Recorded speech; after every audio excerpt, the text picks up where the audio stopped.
जय श्री राम। आज हम बताएंगे कि जीवित पितृका व्रत लोग क्यों करते हैं, किस लिए किया जाता है, इस व्रत करने से क्या फल होता है और इसकी क्या कथा है। इस कथा में जो बताया गया है, आइए हम आप सभी को इस कथा का श्रवण कराते हैं। प्रातः काल स्नादि नित्य कर्म समाप्त करके शुद्ध स्थान में बैठकर उपवास व्रत और पूजन कर संकल्प करे।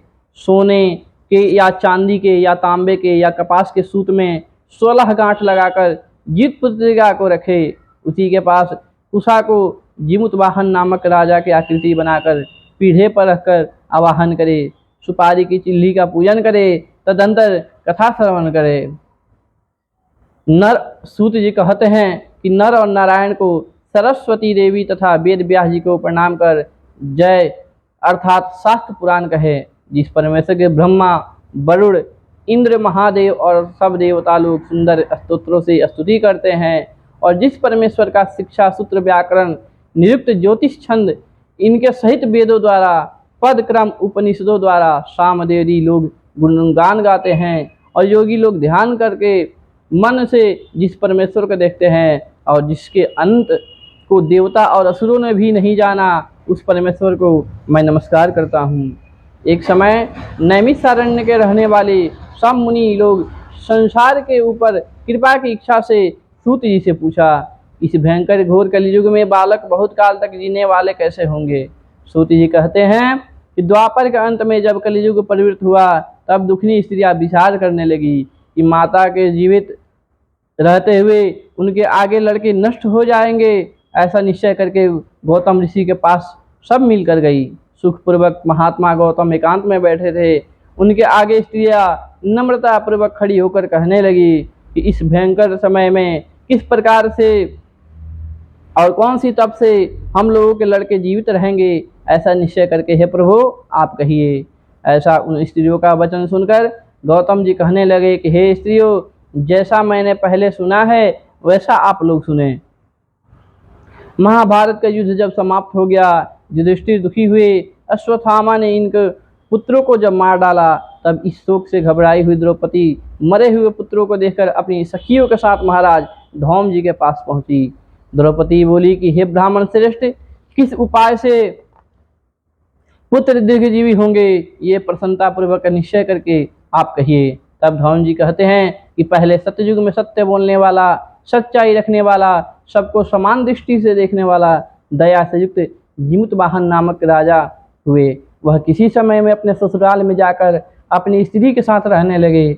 उसी गांव में आधी रात के समय पुत्र शोक से घबराई हुई पुत्र शोक को पुनः देखने में आशा रहित एक दुखनी करुण स्वर में रुदन करने लगी, हाय मुझ बुढ़ी के आगे जवान पुत्र नष्ट होता जा रहा है। ऐसा उसका रोना सुनकर दया से युक्त राजा के हृदय फट गया। तब राजा वहां जाकर बोला कि इनके मरने का कारण कहो। वह बोली कि हे राजन, रोज गरुड़ इस गांव में आकर सबके बच्चे को खा जाता है, आज मेरे बच्चों का दिन है। वृद्धा का वचन सुनकर दयालु राजा बोला कि तू खड़ी रह, तेरे पुत्र की रक्षा के लिए मैं यत्न करूंगा। यो कहकर राजा भय को छोड़कर खाने का स्थान पर गया। वहां पर गरुड़ जी आकर राजा के शरीर का मांस खाने लगे।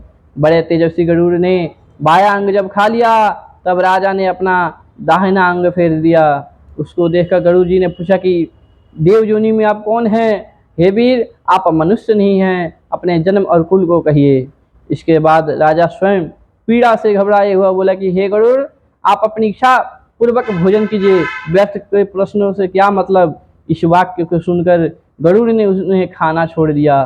फिर आग्रह पूर्वक राजा के जन्म और कुल को पूछने लगा। राजा बोला, मेरी माता का नाम सभ्या है और मेरे पिता शालिवाहन है।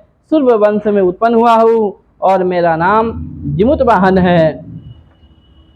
इस दयालुता को देखकर राजा से गरुड़ जल्दी से बोला कि हे महाराज, जो आपके मन में हो वह आप वर मांगिए। राजा बोला कि हे गरुड़, आप अगर मुझको वर देना चाहते हैं तो मैं मांगता हूँ कि जिनको पहले आपने आहार बनाया है वे सब जीवित हो जाए, और फिर जब आप किसी जीव को न खाए, यही मेरी प्रार्थना है।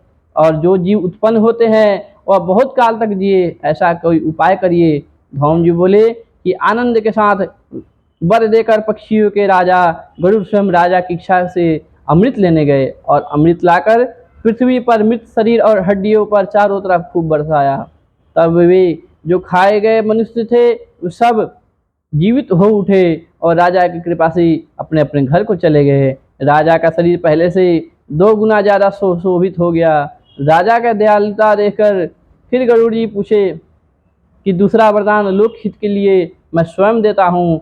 आश्विन मास में कृष्ण पक्ष की अष्टमी बड़ी शुभ है, सप्तमी से रहित वह आज है और तुम जो प्रजा को जिलाने वाले हो इस कारण ये आज का दिन ज्ञानमय होगा। श्री दुर्गा जी की मूर्ति का बहुत भेद है जो तीनों लोकों में पूजनीय है। हे वत्स, आज अमृत के लाने से इस अष्टमी का नाम जीत पुत्र का हुआ और से देवी है, दुर्गा है। इस अष्टमी तिथि में जो स्त्रियां जीत पुत्रिका का व्रत करेंगी और कुशा से तुम्हारा रूप बनाकर श्रद्धा और भक्ति से पूजन करेंगी, उनके सौभाग्य की वृद्धि और वंश की वृद्धि निरंतर होती रहेगी। ये महाराज, इसमें कोई संशय नहीं है। सप्तमी से रहित अष्टमी, उसमें उपवास, सप्तमी से रहित जो अष्टमी है उसमें उपवास करे, जिसमें सूर्य नारायण उदय हो वही अष्टमी है और पारण नवमी के दिन करे। सप्तमी के सहित इस प्रकार अष्टमी नहीं करना चाहिए, नहीं तो कोई फल नहीं होता और सौभाग्य भी निश्चित नष्ट हो जाता है। इस प्रकार से गरुड़ जी राजा को वरदान देकर विष्णुपुर वैकुंठ को चले गए। राजा भी अपनी स्त्री के साथ अपने नगर को चला गया। हे देवी, यह बहुत दुर्लभ व्रत मैंने कहा, जिस व्रत के प्रभाव से लड़के बहुत दिन तक जीवित रहते हैं। इस वास्ते हे देवी, इस व्रत को पूर्वोक्त विधि से करो और इसमें पार्वती जी, शैलपुत्री जी हैं जो उनका पूजन करो, तब तुमको फल प्राप्त होगा। मुनि के वचन सुनकर द्रौपदी ने बहुत प्रसन्न होकर ग्राम की सब स्त्रियों को बुलाकर इस उत्तम व्रत को किया। गौतम ऋषि बोले कि इस व्रत के प्रभाव को सुनकर चिल्ली ने किसी सुंदर सखी सियारिन से कहा कि उसने भी इस व्रत को स्वीकार किया। किसी पीपल की डाली में रहकर चिल्ली ने व्रत किया तो किसी खोड़ में रहकर सियारिन में भी व्रत करने लगी। कहीं पर उत्तम ब्राह्मण के इस कथा को सुनकर चिल्ली ने अपनी सखी सियारिन को खोड़ल में बैठी जो हुई थी उससे कहा। आदि कथा सुनकर भूख से दुखी शरीर वाली सियारिन बाहर निकलकर मांद से मुर्दों से भरे हुए शमशान पर गई। वहां जाकर अपनी इच्छा पूर्वक सियारिन ने मांस खाया और चिल्ली ने निर्जल व्रत किया। तब प्रातः काल हो गया। गौशाला में जाकर सुगंधित युक्त सुंदर जल पिया, वहीं पर स्वस्थित हो नवमी का उसने पारण किया। कुछ ही दिनों बाद दोनों ने अपने शरीर को छोड़ दिया। बाद में कौशलपुर में किसी धनी के घर संयोग से दोनों एक ही घर में जन्म हुआ। बड़ी बहन सियारिन हुई और छोटी बहन चिल्ली हुई। संपूर्ण लक्षणों से युक्त उसके जाति का स्मरण रहा। बड़ी बहन काशीराज ने ब्याही और छोटी बहन को काशीराज के मंत्री ने गृहपत्य अग्नि के सामने विधि पूर्वक ब्याह कर दिया गया। पूर्व जन्म के फल से मृग नयनी रानी हुई। जो लड़का उत्पन्न किया वे सब यमराज के घर चले गए। जाति का स्मरण रखने वाली दीवान जी की स्त्री ने 8 पुत्र उत्पन्न किए। 8 वसुओं की माता की तरह उसको देखकर राजा की स्त्री राजा के आगे ईर्ष्या के साथ बोली कि हे नाथ, मेरे वचन को आप पूर्ण करो और जिस रास्ते में मेरे लड़के यमराज के यहाँ गए हैं उसी रास्ते में अगर हमारा जीवन चाहते हो तो मेरी बहन के लड़के को भी पहुँचा दो। यह सुनकर राजा ने वैसा ही किया। इसके बाद जीत पुत्रिका ने उनको जिला दिया। एक समय वन में उनके सिर काटकर बांस की दौरी में रखकर उसके घर भेज दिया। वे सब सिर अनेकों रत्नों से युक्त हो गए। बिना चोट फोट के सभी जी उठे। उन लड़कों को देखकर राजा की स्त्री बड़े आश्चर्य को प्राप्त हुई।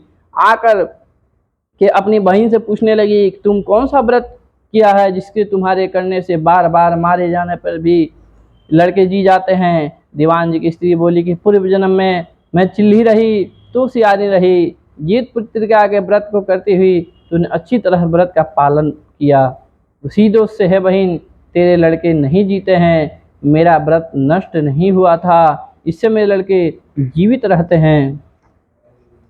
हे प्यारी, अब तुम और राजा साहब इस व्रत को करो। इस व्रत के प्रभाव से तुम्हारे पुत्र जीवित रहेंगे। हे भाग्यवती, मैं सच कहती हूँ, इसके व्रत को सुनकर उसने इस व्रत को किया। उस दिन से राजा जीवित पुत्र हुए और उस लड़की के पुत्र बड़े सुंदर हुए। इस पृथ्वी में वो लड़के के राजा हुए, बहुत समय तक जीने वाले हुए।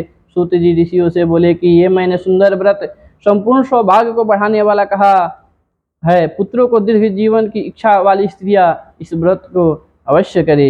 ये आपने बोले भगवान की जय, गरुड़ जी महाराज की जय, श्री बाके बिहारी सरकार की जय।